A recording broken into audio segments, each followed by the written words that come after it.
सतनाम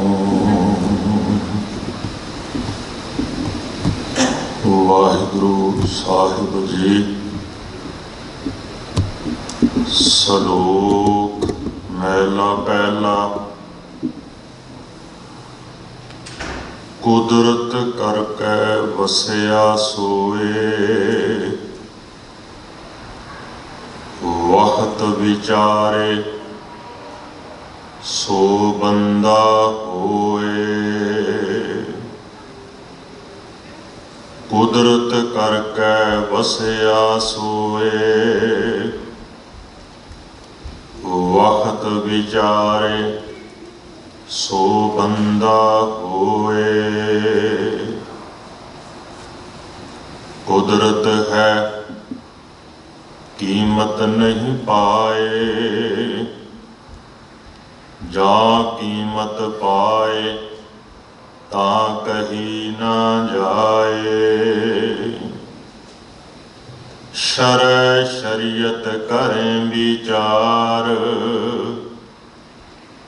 बिन बूझे कैसे पावें पार। सिदक कर सिजदा मन कर मकसूद, जेह धिर देखा तेह धिर मौजूद। सिदक कर सिजदा मन कर मकसूद, जेह धिर देखा तेह धिर मौजूद। वाहिगुरु जी का खालसा, वाहिगुरु जी की फतेह। परम सम्मानयोग सतगुरु गुरु ग्रंथ साहिब महाराज जी की पावन हजूरी दे विच अदब अते सन्मान सहित रल मिल के ऐतवार दे विशेष दीवाना विच शिरकत कर रहे समूह गुरु प्यार वालिओ, पिछले हफ्ते दे विच बाबा बंदा सिंह बहादुर हुणां दी महान शहादत दा पुरब लंघ के गया है। गुरु नानक सच्चे पातशाह जी का उच्चारण किया होया एक श्लोक उन्होंने समर्पित होंदिया होया तुहाडे सन्मुख दास ने पढ़िया। इतिहास दे विच ऐसा भी लिखिया होया मिलता है कि उन्हों का नाम गुरु का बख्शिया होया गुरबख्श सिंह सी। बंदा उन्होंने एक प्रकार का वो करतबी खिताब प्राप्त होया, क्योंकि गुरु के हुक्म दे विच चलण का उन्होंने प्रण किया। जिहड़ी उन्होंने जीवन की विशेषता सी बहादरी, जिहदे करके उन्होंने नाम दे विच पछेतर रूप दे विच बहादुर शब्द आया और वो विशेष तौर पर बाबा बंदा बहादुर के तौर पर मकबूल होए। हालांकि इतिहासकार कहते हैं नाम उन्होंने गुरबख्श सिंह सी। तो बाबा बंदा बहादुर ये एक प्रकार का कह लो कि उन्होंने खिताब है। तो बहुत सारे आपां बाबा बंदा सिंह बहादुर कह के ही उन्होंने याद करते हैं। तो गुरबाणी दे विच बंदा किनू कहते हैं जां बाबा बंदा सिंह किवें बनिया जा सकता है, इस प्रथाए आपां गुरबाणी तो प्रेरणा लैके कुछ विचारां करांगे। आओ प्यार का सबूत दिओ, गुरु की फतेह करो जी। प्रवान आखो वाहिगुरु जी का खालसा, वाहिगुरु जी की फतेह। सतगुरु जी ने बाणी दे विच जिथे भी बंदा शब्द वरतिया है, उहदा अर्थ है सेवक। ਤੇ ਸੇਵਕ ਉਹਨੂੰ ਕਹਿੰਦੇ ਨੇ ਜਿਹੜਾ ਗੁਰੂ ਦੀ ਆਗਿਆ ਦੇ ਵਿੱਚ ਰਹਿੰਦਾ ਹੈ। ਗੁਰ ਕੇ ਗ੍ਰਹਿ ਸੇਵਕ ਜੋ ਰਹੈ, ਗੁਰ ਕੀ ਆਗਿਆ ਮਨ ਮੈਂ ਸਹੈ। ਗੁਰੂ ਦੀ ਵਿਚਾਰਧਾਰਾ ਦੇ ਦਾਇਰੇ ਵਿੱਚ ਰਹਿਣ ਵਾਲਾ ਵਿਅਕਤੀ, ਜਿਹੜਾ ਹਰ ਇੱਕ ਜ਼ਿੰਦਗੀ ਦਾ ਉਦਮ ਅਤੇ ਕਦਮ ਚੁੱਕਣ ਤੋਂ ਪਹਿਲਾਂ ਗੁਰੂ ਦੀ ਬਾਣੀ ਅਤੇ ਸਿਧਾਂਤ ਨੂੰ ਸਮਝਦਾ ਹੈ, ਉਹਦੇ ਅਨੁਕੂਲ ਜੀਵਨ ਦੀਆਂ ਕਿਰਿਆਵਾਂ ਨਿਭਾਉਂਦਾ ਹੈ, ਉਹਨੂੰ ਅਸੀਂ ਕਹਿੰਦੇ ਹਾਂ ਗੁਰੂ ਕਾ ਸੇਵਕ। ਤੇ ਸੇਵਕ ਵਾਸਤੇ ਪ੍ਰਿਆਵਾਚੀ ਸ਼ਬਦਾਂ ਦੇ ਵਿੱਚੋਂ ਇੱਕ ਸ਼ਬਦ ਹੈ ਬੰਦਾ। ਬੰਦੇ ਦਾ ਅਰਥ ਬਾਣੀ ਦੇ ਵਿੱਚ ਗੁਲਾਮ ਦੇ ਤੌਰ ਤੇ ਵੀ ਲਿਆ ਗਿਆ ਹੈ। ਮੁੱਲ ਖਰੀਦੀ ਲਾਲਾ ਗੋਲਾ, ਮੇਰਾ ਨਾਉ ਸੁਭਾਗਾ, ਗੁਰ ਕੀ ਬਚਨੀ ਹਾਟ ਬਿਕਾਨਾ, ਜਿਤ ਲਾਇਆ ਤਿਤ ਲਾਗਾ। ਹਾਲਾਂਕਿ ਇਹਦਾ ਅਰਥ ਇਹ ਨਹੀਂ ਹੈ ਕਿ ਗੁਰੂ ਸਾਹਿਬ ਕਿਸੇ ਪ੍ਰਕਾਰ ਦੀ ਸਲੇਬਰੀ ਨੂੰ, ਗੁਲਾਮ ਪ੍ਰਥਾ ਨੂੰ ਪ੍ਰਵਾਨਗੀ ਦੇ ਰਹੇ ਨੇ। ਕੇਵਲ ਇੱਕ ਸਿੰਬੋਲਿਕ ਢੰਗ ਦੇ ਨਾਲ ਉਹਨਾਂ ਨੇ ਗੱਲ ਕੀਤੀ ਹੈ ਕਿ ਜਿਸ ਪ੍ਰਕਾਰ ਮੰਨਿਆ ਜਾਂਦਾ ਹੈ ਕੋਈ ਵਿਅਕਤੀ ਗੁਲਾਮ ਹੈ ਤੇ ਜਿਹਦਾ ਗੁਲਾਮ ਹੈ ਉਹਦੇ ਹੁਕਮ ਦੇ ਵਿੱਚ ਉਹਨੂੰ ਹਰ ਇੱਕ ਕਿਰਿਆ ਕਰਨੀ ਪੈਂਦੀ ਹੈ। ਉਹਦਾ ਹਰ ਇੱਕ ਪ੍ਰਕਾਰ ਦਾ ਖਾਣ ਪੀਣ, ਰਹਿਣ ਸਹਿਣ, ਟੇਸਟ ਉਹ ਮਾਲਕ ਜਿਵੇਂ ਨਿਯਤ ਕਰਦਾ ਹੈ ਉਵੇਂ। ਜਿਹੜਾ ਇਵਜ਼ਾਨਾ ਵੀ ਹੈ ਉਹ ਵੀ ਉਹਦਾ ਕੋਈ ਪੱਕਾ ਤੈਅ ਨਹੀਂ ਹੁੰਦਾ। ਜੋ ਮਾਲਕ ਖੁਸ਼ ਹੋ ਕੇ ਉਹਨੂੰ ਮਾਇਆ ਦੇ ਦੇਵੇ ਉਹੀ ਉਹਦਾ ਇਵਜ਼ਾਨਾ ਹੈ। ਮਾਲਕ ਦੀ ਖੁਸ਼ੀ ਹੀ ਅਸਲ ਦੇ ਵਿੱਚ ਉਹਦਾ ਇਵਜ਼ਾਨਾ ਹੈ। ਮਾਲਕ ਖੁਸ਼ ਹੋ ਕੇ ਇਨਾਮ ਦੇ ਤੌਰ ਤੇ ਉਹਨੂੰ ਕੋਈ ਖਾਣ ਵਾਲਾ ਪਦਾਰਥ, ਕੋਈ ਪਹਿਨਣ ਵਾਲੀ ਵਸਤੂ ਜਾਂ ਹੋਰ ਕੁਝ ਦੇ ਦੇਵੇ ਤੇ ਗੁਲਾਮ ਦੀ ਇਹੀ ਸਭ ਤੋਂ ਵੱਡੀ ਖੁਸ਼ੀ ਹੈ। ਤੋ ਜਿਸ ਪ੍ਰਕਾਰ ਗੁਲਾਮ ਪ੍ਰਥਾ ਦੇ ਵਿੱਚ ਮਾਲਕ ਨੇ ਜੋ ਨਿਯਤ ਕੀਤਾ ਹੈ, ਗੁਲਾਮ ਨੂੰ ਉਹੀ ਮੰਨਣਾ ਪੈਂਦਾ ਹੈ। ਮਹਾਰਾਜ ਕਹਿੰਦੇ ਨੇ ਜਿਹੜਾ ਸੇਵਕ ਹੈ ਉਹਦੀ ਹਸਤੀ ਆਜ਼ਾਦ ਹੈ, ਉਹ ਜਿਵੇਂ ਮਰਜ਼ੀ ਜੀਵਨ ਬਸਰ ਕਰੇ, ਜਿੱਥੇ ਮਰਜ਼ੀ ਜਾਏ।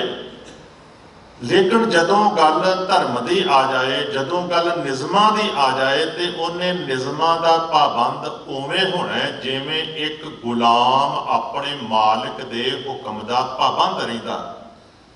ਇਸ ਪ੍ਰਕਾਰ ਸੇਵਕ ਜਿਹੜਾ ਹੈ ਉਹ ਗੁਰੂ ਦਾ ਗੁਲਾਮ ਬਣ ਕੇ ਕਰਮ ਕਰੇ। ਫਿਰ ਮੈਂ ਬੇਨਤੀ ਕਰਾਂ ਕਿ ਗੁਲਾਮ ਪ੍ਰਥਾ ਨੂੰ, ਗੁਲਾਮੀ ਨੂੰ ਗੁਰੂ ਸਾਹਿਬ ਇੱਥੇ ਜਸਟੀਫਾਈ ਨਹੀਂ ਕਰ ਰਹੇ।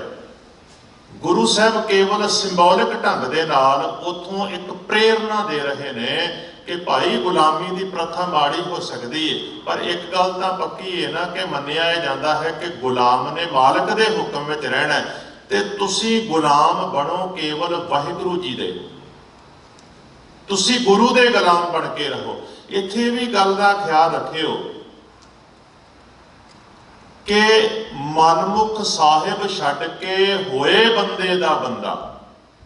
ਜਦੋਂ ਗੁਰੂ ਸਾਹਿਬ ਨੇ ਮਨਮੁਖ ਦੀ ਗੱਲ ਕੀਤੀ ਤੇ ਕਹਿੰਦੇ ਜਿਹੜਾ ਮਨਮੁਖ ਹੈ ਨਾ ਉਹ ਸਾਹਿਬ ਨੂੰ, ਮਾਲਕ ਨੂੰ ਛੱਡ ਕੇ, ਇਹ ਭਾਈ ਗੁਰਦਾਸ ਜੀ ਦੇ ਬਚਨ ਨੇ, ਕਹਿੰਦੇ ਜਿਹੜਾ ਮਨਮੁਖ ਹੁੰਦਾ ਹੈ ਉਹ ਮਾਲਕ ਵਾਹਿਗੁਰੂ ਜੀ ਨੂੰ ਛੱਡ ਕੇ ਤੇ ਬੰਦਿਆਂ ਦਾ ਬੰਦਾ ਬਣ ਜਾਂਦਾ ਹੈ। ਭਾਵ ਕਿ ਜਿਹੜਾ ਮਨੁੱਖ ਹੈ, ਹੁਣ ਬੰਦਾ ਇਨਸਾਨ ਨੂੰ ਵੀ ਕਿਹਾ ਜਾਂਦਾ ਹੈ ਕਿਉਂਕਿ ਕੋਈ ਵੀ ਜਿਹੜਾ ਸ਼ਬਦ ਹੁੰਦਾ ਹੈ ਉਹਦੇ ਕਈ ਰੂਪ ਤੇ ਕਈ ਅਰਥ ਹੁੰਦੇ ਨੇ।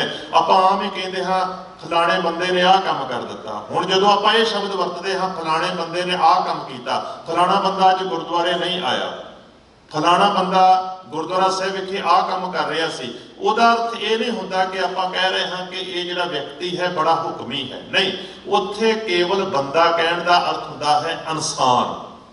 ਇਸ ਬੋਡੀ ਵਾਸਤੇ ਉਹ ਵਰਤਿਆ ਜਾਂਦਾ ਹੈ ਸ਼ਬਦ, ਮਨੁੱਖ ਵਾਸਤੇ ਸ਼ਬਦ ਵਰਤਿਆ ਜਾਂਦਾ ਹੈ।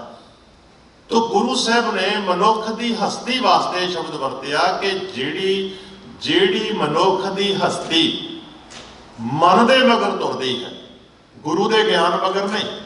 ਜਿਹੜੀ ਹਸਤੀ ਗੁਰੂ ਦੇ ਗਿਆਨ ਮਗਰ ਤੁਰੇ ਉਹ ਤਾਂ ਸੇਵਕ ਹੈ, ਉਹਨੂੰ ਤਾਂ ਬੰਦਾ ਕਹਾਂਗੇ ਤੇ ਬੰਦੇ ਸ਼ਬਦ ਦੀ ਪਰਿਭਾਸ਼ਾ ਪ੍ਰਵਾਨ ਤੇ। ਪਰ ਜਿਹੜੀ ਹਸਤੀ ਮਨੁੱਖ ਦੀ, ਜਿਹੜੀ ਹਸਤੀ ਭਾਵ ਜਿਹੜਾ ਵਜੂਦ, ਜਿਹੜਾ ਸਰੀਰ गुरु दे मगर तुरन की बजाय किसी मनुख की सोच दे मगर, बंदियां की सोच दे मगर तुरदा है, सतगुरु कहते हैं कि वह मनमुख है। मनमुख की प्रक्रिया ही ये होती है, मनमुख साहिब छड्ड के होए बंदे दा बंदा, वो बंदे दा बंदा बन जाता है। तो बंदियां दे मगर जिहड़े तुरदे ने, बंदियां दे उपर विश्वास ते आस रखते हैं। मानुख की टेक बिरथी सब जान, मनुख की जिहड़ी टेक है, मनुख का जिहड़ा सहारा है, मनुख दे उपर जिहड़ा मनुख का विश्वास है, ये झूठ है। तो गुरु साहब ने जदों ये गल कीती कि जिहड़ा सिख गुरु दे हुक्म विच तुरदा है वो बंदा है, वो असली सेवक है, तो इसका अर्थ कोई शरीर नहीं है। क्योंकि सिख धर्म दे विच गुरु शब्द ज्ञान नूं बयान किया गया है। जिहड़ा अपनी जिंदगी की प्रेरणा गुरु के ज्ञान कोलों लैंदा है, गुरु की जिहड़ी समझ है उन्होंने अपनी प्रेरणा का स्रोत मन के जिंदगी जिउंदा है, वो की है, वो गुरु का सेवक है। असल में वो बंदा है। ते गुरु की बाणी या गुरु का ज्ञान की है, गुरु ने किहड़ी गल कही है। आपां जे कहिए 1430 अंक गुरु ग्रंथ साहिब महाराज जी दे, ये वड आकारी ग्रंथ दे विच जिहदे विच हज़ारां शब्द ने, जिहदे विच बड़ी कमाल की साडे जीवन नूं प्रेरणा दित्ती गई है चंगे मनुख बनण दी। जे आपां कहिए कि असल दे विच इस ज्ञान का मूल स्रोत की है, तो ख्याल करियो इस ज्ञान का मूल स्रोत है रब जी का हुक्म।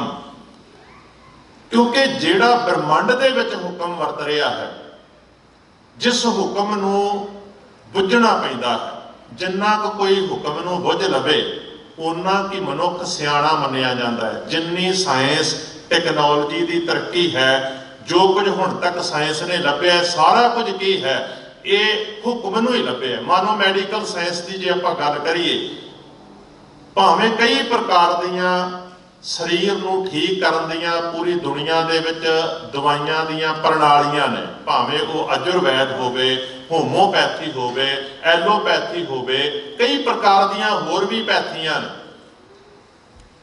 ते उन्होंने जिन्ना को हुक्म नूं बुझिया कि आ जिहड़ी जड़ी बूटी है जे खाईए तो ये आ रोग दूर हो जाता है, फलानी फलानी जड़ी बूटी का रस कढ़ के जे दवाई तैयार कर लीए तो आ बीमारी मुक जाती है। यदा अर्थ उन्होंने जानिया, फिर उन्होंने बुझिया कि जे आपां फलानी चीज़ नूं ज़्यादा खावांगे शरीर दे विच फलाना विकार पैदा हो सकता है, किहड़ी चीज़ नूं किन्नी लिमिट दे विच खावांगे तो साडा शरीर चंगा भला रहेगा, ते किस प्रकार का खाण पीण सानूं बीमार कर सकता है। ये की है, ये उन्होंने बुझिया। जिन्ना को होमोपैथी ने बुझिया है उस प्रणाली नाल मनुख का इलाज होंदा है, जिन्ना कि एलोपैथी ने बुझिया है उहदे राही इलाज। आ देखो करोना वायरस की बार बार हर थां ते हर स्टेज ते हर मंच ते गल होंदी है, ते आम ही आ भाई साहब हुणे भी कह के गए सन, जदों तक उहदी कोई दवाई नहीं लभदी उदों तक सानू सब नूं ख्याल रखना पएगा। हुण दवाई लभ रहे ने, हुण सब तो पहला स्टडी कर रहे हैं उस वायरस के सुभाव की, वो की करता है, कित्थे कित्थे असर करता है, उस हिसाब दे नाल उहदे उपर किहड़ा कोई कैमिकल जिहड़ा है उन्होंने कंट्रोल विच कर सकता है, मार सकता है। इस प्रकार कई पक्षों तो सोच विचार करदियां होइयां लैब दे विच बैठे हुए साइंटिस्ट जिहड़े ने वख-वख ढंगां नाल तजर्बे कर रहे हैं, की कर रहे हैं, लभ रहे हैं, उहदे सुभाव नूं लभ रहे हैं। किहड़ा ढंग तरीका है जे शरीर दे विच वो एनर्जी ताकत होवे, जिवें कहा जाता है जिन्हां दा इम्यून सिस्टम तगड़ा है उन्हां दे उपर ये बीमारी अपना असर नहीं कर सकती। तो ये किन्ने ये कित्थों पता लग्या, किसी ने लिख के नहीं दिता, ये मनुख ने लभ्या, मनुख ने सोचिया, मनुख ने मनुख की ताकत नूं पहचानिया। इसे प्रकार जिहड़े ज़्यादा उच्चे पद्धर ते सोचते हैं उन्हां कोल ज़्यादा उच्चे पद्धर का रब नूं हुक्म, रब दे हुक्म नूं समझण दा गुण पैदा हो जाता है। और कुछ व्यक्ति कुछ महापुरख इन्ना कुछ समझ लेंदे ने कि उन्हां दियां लिखतां नूं जां उन्हां दे समझे हुए हुक्म नूं जदों अल्फाजां दा रूप दे दिता जाता है तो उन्हां लिखतां नूं फिर धर्म ग्रंथ के तौर पर प्रमाणिया ते पूजिया सन्मानिया जाता है। इस प्रकार धर्म ग्रंथ जिन्ने भी ने जिन्ना जिन्ना किसी महापुरख ने रब जी के हुक्म नूं समझिया, उन्होंने जो लिख दिता ते वो लिखतां नूं जिन्हां ने प्यार नाल पढ़िया ते समझिया, उन्होंने भी उस हुक्म नूं जान लिया ते उस हुक्म के अनुकूल जदों वो जिंदगी जीण लग पे, उन्हां दी जिंदगी सुखमई बन गई, जिंदगी विच सुख आ गए। क्योंकि कुछ हुंदा है तुसीं ठोकरां खा के समझदे हो, कुछ हुंदा है कि जिन्हां ने समझ लिया, जिन्हां ने ठोकरां खा रही उस समझे हुए नूं ठोकरां खा के प्राप्त हुए ज्ञान नूं तुसीं बिना ठोकर खाधे समझ लिया ते उहदे तो प्रेरणा लैके तुसीं खुद ठोकरां ते दुखां तो बच गए। इवें धर्म ग्रंथ जिहड़े हुंदे ने ये रब दे समझे हुए हुक्म दा ही ज्ञान हुंदा है। तां ही तुसीं देखो आपां कहंदे हां अज दा हुक्मनामा, हुक्मनामा लो जी। आपां जिहड़ा शब्द गुरु ग्रंथ साहिब जी तो पहला पढ़ीए उन्होंने हुक्म कहते हैं। किहदा हुक्म है? सारी बाणी नूं आपां हुक्म कहते हैं। किहदा हुक्म है? परमेश्वर दा हुक्म। इस ब्रह्मंड दे विच वसिया होया कण कण दे विच वाहिगुरू जी दा जिहड़ा ज्ञान है, जिहड़े उहदे निज़म ने, उन्हां निज़मां नूं आपां अपने जीवन वास्ते हुक्म मनते हैं। गुरु दे राही वो आया है, इस करके असीं उहनूं गुरु दा हुक्म भी कह दिंदे हां, उहनूं रब दा हुक्म भी कह दिंदे हां। ते साडी इह भी मानता है गुर परमेश्वर एको जान, गुरु ते रब दोवें एक ही ने। क्योंकि रब दे हुक्म नूं गुरु दे राही इस जगत दे विच प्रगट होया मन्निया जाता है। गुरमह आप समोए शब्द वरताया, गुरमह आप समोए। गुरु दे विच ज्ञान दे विच परमेश्वर ने अपना आप समो के ये हुक्म, बाणी रूपी हुक्म जगत दे विच वरता दिता है। तो एक गल समझ लो कि जिहड़ा व्यक्ति इस रब्बी ज्ञान दे अनुकूल अपनी जिंदगी जीण लग पवे ते कदे इस ज्ञान दे दायरे तो दूर ना जावे, वो मनुख कौन है? वो है बंदा। असीं कहते हां कि गुरु गोबिंद सिंह जी महाराज जो दक्षिण विखे गए ते माधो दास बैरागी नाम के व्यक्ति को मिले, जिहड़ा कई प्रकार के वहम भरम कर्म कांड पखंडा दे विच उलझिया होया सी। उहदी जिंदगी का मनोरथ कोई रब्बी हुक्मां नूं समझना जानना ते उन्हां दे अनुकूल अपने आप नूं ढालना नहीं सी। ना ही वह लोगों को ये प्रेरणा दे रहा सी कि इवें दा सुचज्जा जीवन बतीत करो। ਉਹਦਾ केवल एको ही मकसद सी कि किसी ढंग दे नाल लोग वहमां भरमां विच फसे रहन ते उन्हां दा हलवा मंडा चलदा रहे। क्योंकि जिहड़े अखौती धार्मिक लोग हुंदे ने वो केवल अपनी रोजी रोटी तक सीमित हुंदे ने। भूतां प्रेतां दा, जादू टोणियां दा, कई प्रकार के पखंडां दा वहम भरम ਇਹੋ ਜਿਹੇ ਲੋਕਾਂ ਨੇ ਆਮ ਲੋਕਾਂ ਦੇ ਉੱਪਰ ਲੱਦਿਆ ਹੁੰਦਾ ਹੈ। ਤੇ ਇਵੇਂ ਹੀ ਮਾਧੋਦਾਸ ਬੈਰਾਗੀ ਵੀ ਕਰ ਰਿਹਾ ਸੀ, ਕਿਉਂਕਿ ਬੈਰਾਗੀਆਂ ਦੀ ਸੰਗਤ ਕੀਤੀ ਸੀ, ਉਸ ਪਰੰਪਰਾ ਦੇ ਵਿੱਚ ਉਹ ਚੱਲ ਰਿਹਾ ਸੀ। ਉਵੇਂ ਦੇ ਉਹਨੇ ਧਾਰਮਿਕ ਸ਼ਿੰਗਾਰ ਕੀਤੇ ਸਨ, ਡੇਰਾ ਬਣਾਇਆ ਹੋਇਆ ਸੀ, ਹਜ਼ਾਰਾਂ ਲੋਕ ਉੱਥੇ ਆਉਂਦੇ ਸਨ ਤੇ ਕਈ ਪ੍ਰਕਾਰ ਦੇ ਕਰਮਕਾਂਡ ਉਹ ਕਰਵਾਉਂਦਾ ਸੀ। ਲੋਕ ਕਰਦੇ ਸਨ ਡਰਦੇ ਮਾਰੇ। ਗੁਰੂ ਗੋਬਿੰਦ ਸਿੰਘ ਮਹਾਰਾਜ ਜਦੋਂ ਗਏ, क्योंकि इहो जे जिन्हां दे कोल हज़ारां लोग जिन्हां ते विश्वास करते होण, जे किते इहो जे व्यक्ति नूं सुधार दिता जाए तो ख्याल करियो जिहड़े फॉलो करन वाले हुंदे ने वो जल्दी उस बंदे दे मगर लग जाते हैं। इस करके गुरु साहब जदों प्रचारक फेरियां दौरान गए ने, उन्होंने कोशिश की कि उन्हां वड्डे वड्डे व्यक्तियों नूं मिलिया जाए जिहड़े व्यक्तियों के उपर लोग विश्वास करते सन। तुसीं देखो जे पिंडों पिंड शहरों शहर जाके लोगों को गुरु साहब बदलने का यतन करते तो वो तो बहुत औखा है। कल्ले कल्ले बंदे को समझाना बहुत औखा है। सौखा तरीका यह है कि किसी उस्ताद को समझा दिता जाए जिहदे उपर लोग विश्वास करते हैं, जिहदा संबंध बड़ी दूर तक है, जिहदा फ्रेंड सर्कल वड्डा है। जे तुसीं उहनूं समझा दिओ, तुसीं देखो गुरु साहब व्यापारियों को समझा रहे हैं, क्योंकि व्यापारियों का सर्कल वड्डा सी, वो थां पर थां व्यापार करन जांदे सन। इवें सिੱਖੀ व्यापारियों के राही फैली है। गुरु साहब पंडितां पुजारियों को मिले ने, धर्म मुखियां को जाके मिले ने, उन्होंने नाल विचार चर्चा की, उन्होंने कन्विंस किया कि सच आए जो तुसीं कर रहे हो भाई, ये तुसीं अपनी जिम्मेवारी तो बागी हो रहे हो, तुहाडा ये कर्तव्य नहीं है, तुहानूं आ काम करना चाहिए।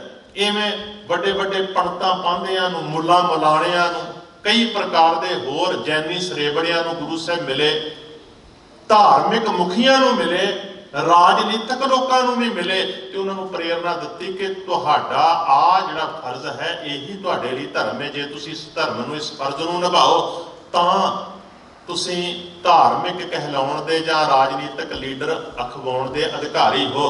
ਤੇ ਤੁਸੀਂ ਦੇਖੋ ਉਹਨਾਂ ਦੇ ਰਾਹੀਂ ਫਿਰ ਕਿੰਨਾ ਸੁਧਾਰ ਵੀ ਆਇਆ। ਉਹਨਾਂ ਨੇ ਫਿਰ ਆਪਣੇ ਜਿਹੜੇ ਉਹਨਾਂ ਦੇ ਫਾਲੋਅਰਸ ਸਨ, ਜਿਹੜੇ ਉਹਨਾਂ ਦੇ ਪਿਛਲਗ ਸਨ, ਜਿਹੜੇ ਉਹਨਾਂ ਦੀ ਗੱਲ ਮੰਨਦੇ ਸਨ, ਉਹਨਾਂ ਨੇ ਬੜੀ ਜਲਦੀ ਉਸ ਗੱਲ ਨੂੰ ਫੋਲੋ ਕੀਤਾ। ਮੈਂ ਇੱਕ ਉਦਾਹਰਨ ਛੋਟੀ ਜੀ ਤੁਹਾਨੂੰ ਦੇ ਦੇਵਾਂ, ਪਤਾ ਨਹੀਂ ਤੁਸੀਂ ਕਿਸ ਰੂਪ ਦੇ ਵਿੱਚ ਲਓ। ਅੱਜ ਤੋਂ ਕੁਝ ਸਾਲ ਪਹਿਲਾਂ ਭਾਈ ਰਣਜੀਤ ਸਿੰਘ ਢੱਡਰੀਆਂ ਵਾਲੇ ਕੁਝ ਹੋਰ ਢੰਗ ਨਾਲ ਗੱਲਬਾਤ ਕਰਿਆ ਕਰਦੇ ਸਨ ਤੇ ਜਦੋਂ ਉਹਨਾਂ ਨੇ ਸਟੱਡੀ ਕੀਤੀ ਉਹਨਾਂ ਨੂੰ ਕੁਝ ਹੋ ਸਕਦਾ ਕੁਝ ਇਹੋ ਜਿਹੇ ਬੰਦਿਆਂ ਦਾ ਮਿਲਾਪ ਤੇ ਪ੍ਰੇਰਨਾ ਮਿਲੀ ਹੋਵੇ। ਤੇ ਜਦੋਂ ਉਹਨਾਂ ਨੇ ਉਸ ਪੱਖ ਤੋਂ ਸਟੱਡੀ ਕੀਤਾ ਉਹਨਾਂ ਨੂੰ ਲੱਗਿਆ ਕਿ ਗੁਰਮਤਿ ਦੀ ਆਈਡੀਓਲੋਜੀ ਤੇ ਆਹੀ ਗੱਲ ਕਹਿ ਰਹੀ ਸੀ। ਪਹਿਲਾਂ ਜਿਸ ਢੰਗ ਨਾਲ ਮੈਂ ਗੱਲ ਕਰ ਰਿਹਾ ਸਾਂ ਉਹ ਗੱਲ ਕੋਈ ਬਹੁਤੀ ਵਾਜਬ ਨਹੀਂ ਸੀ। ਉਹਨਾਂ ਨੇ ਉਹ ਯੋਧਿਆਂ ਵਾਂਗ, ਕਿਉਂਕਿ ਆਪਣੀ ਪੁਰਾਣੀ ਕਿਸੇ ਗਲਤੀ ਨੂੰ ਮੰਨ ਲੈਣਾ ਇਸ ਤੋਂ ਵੱਡੀ ਸ਼ੂਰਬੀਰਤਾ ਕੋਈ ਨਹੀਂ ਹੁੰਦੀ। ਉਹਨਾਂ ਨੇ ਕਹਿ ਦਿੱਤਾ ਕਿ ਪਹਿਲਾਂ ਮੈਂ ਜਿਹੜੀ ਗੱਲ ਕਹਿੰਦਾ ਸਾਂ ਉਹ ਗੁਰਮਤਿ ਦੇ ਅਨੁਕੂਲ ਨਹੀਂ ਸੀ, ਆਹ ਗੱਲ ਗੁਰਮਤਿ ਦੇ ਅਨੁਕੂਲ ਹੈ। ਠੀਕ ਹੈ, ਉਹਦੇ ਵਿੱਚੋਂ ਕੁਝ ਲੋਕ ਝੜ ਗਏ ਪਰ ਹਜ਼ਾਰਾਂ ਲੋਕ ਜਿਹੜੇ ਉਹਨਾਂ ਦੇ ਉੱਪਰ ਵਿਸ਼ਵਾਸ ਰੱਖਦੇ ਸਨ ਉਹਨਾਂ ਨੇ ਹੁਣ ਉਸ ਗੱਲ ਨੂੰ ਫੋਲੋ ਕਰਨਾ ਸ਼ੁਰੂ ਕਰ ਦਿੱਤਾ। ਇਹ ਕੁਦਰਤੀ ਹੁੰਦਾ। ਤਾਂ ਗੁਰੂ ਸਾਹਿਬ ਨੇ ਉਹਨਾਂ ਬੰਦਿਆਂ ਨੂੰ ਫੜਿਆ ਜਿਨ੍ਹਾਂ ਬੰਦਿਆਂ ਦੇ ਮਗਰ ਹਜ਼ਾਰਾਂ ਹੀ ਲੋਕ ਲੱਗੇ ਹੋਏ ਸਨ। ਜਦੋਂ ਉਹਨਾਂ ਦੀ ਸੋਚ ਨੂੰ ਗੁਰੂ ਸਾਹਿਬ ਨੇ ਚੇਂਜ ਕਰ ਦਿੱਤਾ, ਉਹਨਾਂ ਨੇ ਫਿਰ ਜਦੋਂ ਗੱਲ ਕੀਤੀ ਤੇ ਹਜ਼ਾਰਾਂ ਲੋਕਾਂ ਨੇ ਉਹਨਾਂ ਦੀ ਗੱਲ ਮੰਨ ਲਈ। ਸਤਿਗੁਰੂ ਸੱਚੇ ਪਾਤਸ਼ਾਹ ਜੀ ਨੇ ਪ੍ਰੇਰਨਾ ਦਿੱਤੀ ਹੈ ਕਿ ਭਾਈ ਰੱਬ ਦੇ ਹੁਕਮ ਨੂੰ ਮੰਨਣਾ ਹੈ। ਇਸ ਕਰਕੇ ਇਸੇ ਵਿਚਾਰਧਾਰਾ ਨੂੰ ਪ੍ਰੇਰਿਤ ਕਰਨ ਵਾਸਤੇ ਬੰਦੇ ਨੂੰ ਮਿਲੇ ਨੇ, ਮਾਧੋ ਦਾਸ ਬੈਰਾਗੀ ਨੂੰ ਮਿਲੇ ਨੇ। ਬਹੁਤ ਜ਼ਿਆਦਾ ਲੋਕ ਉੱਤੇ ਵਿਸ਼ਵਾਸ ਕਰਦੇ ਸਨ। ਨਾ ਉਹਨੇ ਵੀ ਸੁਣਿਆ ਸੀ ਗੁਰੂ ਨਾਨਕ ਸਾਹਿਬ ਜੀ ਦਾ ਵੀ, ਦਸ਼ਮੇਸ਼ ਪਿਤਾ ਜੀ ਦਾ ਵੀ। ਤੇ ਜਦੋਂ ਉੱਥੇ ਜਾ ਕੇ ਗੱਲਬਾਤ ਹੋਈ ਉਹਨੇ ਫਿਰ ਪੁੱਛਿਆ ਜੀ ਤੁਹਾਡੇ ਆਉਣ ਦਾ ਮਕਸਦ? ਮਹਾਰਾਜ ਕਹਿਣ ਲੱਗੇ ਤੈਨੂੰ ਸਿੱਧੇ ਰਸਤੇ ਪਾਉਣਾ, ਜਿਹੜੇ ਮਾਰਗ ਤੇ ਤੂੰ ਚੱਲ ਰਿਹਾ ਹੈ ਇਹ ਮਨੁੱਖਵਾਦੀ ਮਾਰਗ ਨਹੀਂ ਹੈ। ਤੇ ਉਹਨੇ ਐਵੇਂ ਹੱਥ ਜੋੜ ਕੇ ਕਿਹਾ ਜੀ ਮੈਂ ਤੁਹਾਡਾ ਬੰਦਾ ਹਾਂ। ਇਹਦਾ ਅਰਥ ਹੈ ਕਿ ਜਿਵੇਂ ਤੁਸੀਂ ਕਹੋਗੇ ਮੈਂ ਉਵੇਂ ਕਰਾਂਗਾ, ਮੈਂ ਤੁਹਾਡਾ ਗੁਲਾਮ ਹਾਂ। ਤੇ ਗੁਰੂ ਸੱਚੇ ਪਾਤਸ਼ਾਹ ਜੀ ਨੇ ਫਿਰ ਜਿੰਨਾ ਸਮਾਂ ਉਹ ਗੁਰੂ ਕੀ ਸੰਗਤ ਵਿੱਚ ਰਿਹਾ, ਇੰਨਾ ਲੰਬਾ ਸਮਾਂ ਵੀ ਨਹੀਂ ਰਿਹਾ ਪਰ ਜਿੰਨਾ ਸਮਾਂ ਉਹ ਰਿਹਾ, ਜੋ ਗੁਰੂ ਨੇ ਕਿਹਾ, ਜੋ ਉਹਨੂੰ ਸੁਣਾਇਆ ਤੇ ਜੋ ਉਹਨੂੰ ਪੜ੍ਹਾਇਆ, ਤੁਰੰਤ ਉਹਨੇ ਆਪਣੇ ਮਨ ਮਸਤਕ ਦੇ ਵਿੱਚ ਉਹਨੂੰ ਸੇਵ ਕਰ ਲਿਆ। ਕੇਵਲ ਉਹਨੂੰ ਸਮਝਿਆ ਹੀ ਨਹੀਂ, ਉਹਦੇ ਅਨੁਕੂਲ ਉਹਨੇ ਜੀਵਨ ਜਿਉਣਾ ਸ਼ੁਰੂ ਕਰ ਦਿੱਤਾ। ਮੈਂ ਇੱਕ ਗੱਲ ਦਾਅਵੇ ਨਾਲ ਕਹਿ ਸਕਦਾ ਹਾਂ, ਮਾਧੋ ਦਾਸ ਬੈਰਾਗੀ ਸਾਰੀ ਉਮਰ ਕੇਵਲ ਇੱਕ ਬੈਰਾਗੀ ਹੀ ਰਹਿ ਜਾਂਦਾ ਜੇ ਉਹਨੂੰ ਗੁਰੂ ਗੋਬਿੰਦ ਸਿੰਘ ਮਹਾਰਾਜ ਜੀ ਦੀ ਸੰਗਤ ਪ੍ਰਾਪਤ ਨਾ ਹੁੰਦੀ। ਜੇ ਗੁਰੂ ਕੀ ਰੰਗਤ ਉਹਦੇ ਜੀਵਨ ਤੇ ਨਾ ਚੜ੍ਹਦੇ ਉਹ ਕਦੇ ਬੰਦਾ ਸਿੰਘ ਬਹਾਦਰ ਨਹੀਂ ਸੀ ਬਣ ਸਕਦਾ। ਕਿਉਂਕਿ ਬੈਰਾਗੀਆਂ ਦੇ ਮਾਰਗ ਦੇ ਵਿੱਚੋਂ ਬਹਾਦਰੀ ਪੈਦਾ ਨਹੀਂ ਕੀਤੀ ਜਾ ਸਕਦੀ। ਬਹਾਦਰੀ ਕੇਵਲ ਗੁਰੂ ਗੋਬਿੰਦ ਸਿੰਘ ਮਹਾਰਾਜ ਦੀ ਸੋਚ ਦੇ ਵਿੱਚੋਂ ਹੀ ਪੈਦਾ ਹੋ ਸਕਦੀ ਸੀ। ਇਹ ਬਹਾਦਰੀ ਦਾ ਗੁਣ ਗੁਰੂ ਨਾਨਕ ਦੀ ਸੋਚ ਦੇ ਵਿੱਚੋਂ ਹੀ ਪੈਦਾ ਹੋ ਸਕਦਾ ਸੀ। ਜਿਹੜਾ ਬਾਬਾ ਨਾਨਕ ਬਾਬਰ ਨੂੰ ਵੀ ਜਾਬਰ ਕਹਿ ਸਕਦਾ ਹੈ, ਤਾਂ ਗੁਰੂ ਗੋਬਿੰਦ ਸਿੰਘ ਮਹਾਰਾਜ ਜੀ ਦੇ ਗਿਆਨ ਦੀ ਐਸੀ ਰੰਗਤ ਉਸ ਮਾਧੋ ਦਾਸ ਦੇ ਮਨ ਮਸਤਕ ਦੇ ਉੱਪਰ ਚੜ੍ਹੀ ਕਿ ਉਹਦੇ ਬਾਅਦ ਉਹਨੇ ਉਹ ਕਰਮ ਜਿਹੜੇ ਕੇਵਲ ਲੋਕਾਂ ਨੂੰ ਉਲਝਾਉਣ ਵਾਲੇ ਸਨ, ਪੁੱਠੇ ਪਾਸੇ ਲਾਉਣ ਵਾਲੇ ਸਨ, ਭੂਤਾਂ ਪ੍ਰੇਤਾਂ ਕਰਮਕਾਂਡਾਂ ਪਖੰਡਾਂ ਦੇ ਵਿਸ਼ਵਾਸ ਦੇ ਵਿੱਚ ਫਸਾਉਣ ਵਾਲੇ ਸਨ, ਉਹ ਸਾਰੇ ਵਿਸ਼ਵਾਸ ਤਿਆਗ ਕੇ ਝੂਠੇ ਤੇ ਗੁਰੂ ਨਾਨਕ ਸਾਹਿਬ ਜੀ ਦੇ ਸੱਚੇ ਗਿਆਨ ਨੂੰ ਆਪਣੀ ਜ਼ਿੰਦਗੀ ਦਾ ਆਧਾਰ ਬਣਾ ਲਿਆ।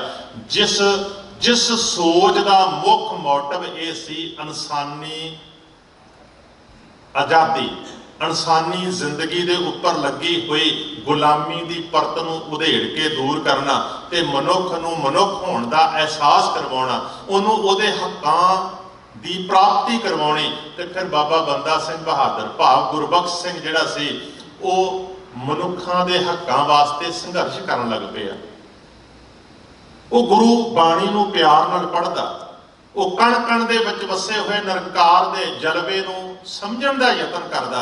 ਉਹਦੀ ਦ੍ਰਿਸ਼ਟੀ ਉਵੇਂ ਦੀ ਦ੍ਰਿਸ਼ਟੀ ਬਣ ਗਈ ਜਿਵੇਂ ਦੀ ਦ੍ਰਿਸ਼ਟੀ ਗੁਰੂ ਨਾਨਕ ਸਾਹਿਬ ਜੀ ਦੀ ਦ੍ਰਿਸ਼ਟੀ ਸੀ, ਗੁਰੂ ਗੋਬਿੰਦ ਸਿੰਘ ਮਹਾਰਾਜ ਦੀ ਦ੍ਰਿਸ਼ਟੀ ਸੀ। ਮੈਂ ਇੱਕ ਗੱਲ ਆਮ ਹੀ ਕਿਹਾ ਕਰਦਾ ਹਾਂ, ਗੁਰਬਾਣੀ ਦਾ ਸਿਧਾਂਤ ਹੈ ਗੁਰਬਾਣੀ ਬਣੀਐ, ਕਿ ਮਨੁੱਖ ਨੂੰ ਗੁਰਬਾਣੀ ਵਰਗਾ ਬਣਨਾ ਚਾਹੀਦਾ ਹੈ। ਤੇ ਮੈਂ ਉਦਾਹਰਨ ਦਿਆ ਕਰਦਾ ਹਾਂ, ਜਿਵੇਂ ਪੁਰਾਣੇ ਸਮਿਆਂ ਦੇ ਵਿੱਚ ਜਦੋਂ ਫੱਟੀ ਦੇ ਉੱਪਰ ਲਿਖਿਆ ਜਾਂਦਾ ਸੀ, ਉਸਤਾਦ ਫੱਟੀ ਦੇ ਉੱਪਰ ਪੈਨਸਲ ਦੇ ਨਾਲ ਕੁਝ ਅਲਫਾਜ਼ ਲਿਖ ਦਿੰਦਾ ਸੀ, ਫਿਰ ਸ਼ਾਹੀ ਦੇ ਨਾਲ ਵਿਦਿਆਰਥੀ ਉਹਨਾਂ ਅੱਖਰਾਂ ਦੇ ਉੱਪਰ ਇਵੇਂ ਜਦੋਂ ਆਪਣਾ ਹੱਥ ਜਿਹੜਾ ਸੀ ਤੋੜਦਾ ਸੀ ਤੇ ਹੌਲੀ ਹੌਲੀ ਟੀਚਰ ਦੇ ਲਿਖੇ ਹੋਏ ਉਹਨਾਂ ਅੱਖਰਾਂ ਦੀਆਂ ਗੁਲਾਈਆਂ ਨੂੰ ਵਾਹੁੰਦਾ ਹੋਇਆ ਉਹ ਵਿਦਿਆਰਥੀ ਉਵੇਂ ਦੀ ਸੋਹਣੀ ਲਿਖਾਵਟ ਲਿਖਣ ਲੱਗ ਪੈਂਦਾ ਸੀ। ਇਸੇ ਪ੍ਰਕਾਰ ਜਦੋਂ ਅਸੀਂ ਗੁਰੂ ਨਾਨਕ ਦੀ ਦ੍ਰਿਸ਼ਟੀ ਦੇ ਰਾਹੀਂ, ਗੁਰੂ ਨਾਨਕ ਦੀ ਦ੍ਰਿਸ਼ਟੀ ਦੇ ਅਨੁਸਾਰ ਬਾਣੀ ਪੜ੍ਹਨ ਲੱਗ ਪੈਂਦੇ ਹਾਂ ਤੇ ਸਾਡੀ ਦ੍ਰਿਸ਼ਟੀ ਵੀ ਓਨੀ ਉੱਚੀ ਹੋ ਜਾਂਦੀ ਹੈ ਜਿੰਨੀ ਉੱਚੀ ਦ੍ਰਿਸ਼ਟੀ ਗੁਰੂ ਨਾਨਕ ਸਾਹਿਬ ਮਹਾਰਾਜ ਦੀ ਸੀ।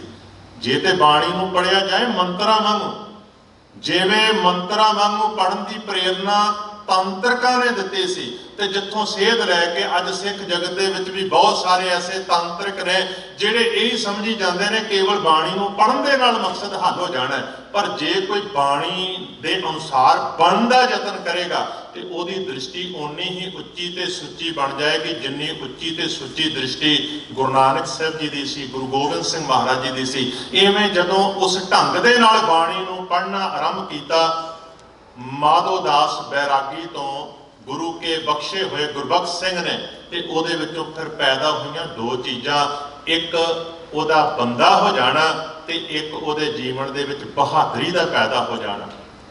ਹੁਣ ਉਹ ਇਤਿਹਾਸ ਬਹੁਤ ਲੰਬਾ ਹੈ ਕਿ ਜਿਵੇਂ ਉਹਨੇ ਸਿੱਖਾਂ ਦੇ ਉੱਪਰ ਹੋਏ ਜ਼ੁਲਮਾਂ ਦਾ ਵੱਖ-ਵੱਖ ਜੰਗਾਂ ਦੇ ਵਿੱਚ ਬਦਲਾ ਲਿਆ, ਉਹ ਇਤਿਹਾਸ ਬੜਾ ਕਮਾਲ ਦਾ ਹੈ। ਜਦੋਂ ਆਖਰੀ ਸਮਿਆਂ ਦੇ ਵਿੱਚ ਹਰ ਇੱਕ ਪ੍ਰਕਾਰ ਦਾ ਤਸ਼ੱਦਦ ਜਿਹੜਾ ਸੀ ਉਹ ਬੰਦਾ ਸਿੰਘ ਨੇ ਆਪਣੇ ਸਰੀਰ ਦੇ ਉੱਪਰ ਝੇਲਿਆ, ਉਹ ਇਤਿਹਾਸ ਬੜਾ ਕਮਾਲ ਦਾ ਹੈ ਕਿ ਉਹਦੇ ਛੋਟੇ ਜਿਹੇ ਪੁੱਤਰ ਦਾ ਜ਼ਿਕਰ ਕੱਢ ਕੇ, ਉਹਦਾ ਛਾਤੀ ਚੀਰ ਕੇ, ਉਹਦਾ ਦਿਲ ਕੱਢ ਕੇ ਉਹਦੇ ਮੂੰਹ ਦੇ ਵਿੱਚ ਵੀ ਤੁੰਨਿਆ ਗਿਆ, ਤਾਂ ਵੀ ਬੰਦਾ ਸਿੰਘ ਬਹਾਦਰ ਡੋਲਿਆ ਨਹੀਂ ਤੇ ਸਿੱਖ ਵਿਚਾਰਧਾਰਾ ਦੇ ਉੱਪਰ ਪਹਿਰਾ ਦਿੰਦਿਆਂ ਹੋਇਆਂ ਉਹ ਸ਼ਹਾਦਤ ਦਾ ਜਾਮ ਪੀ ਗਿਆ।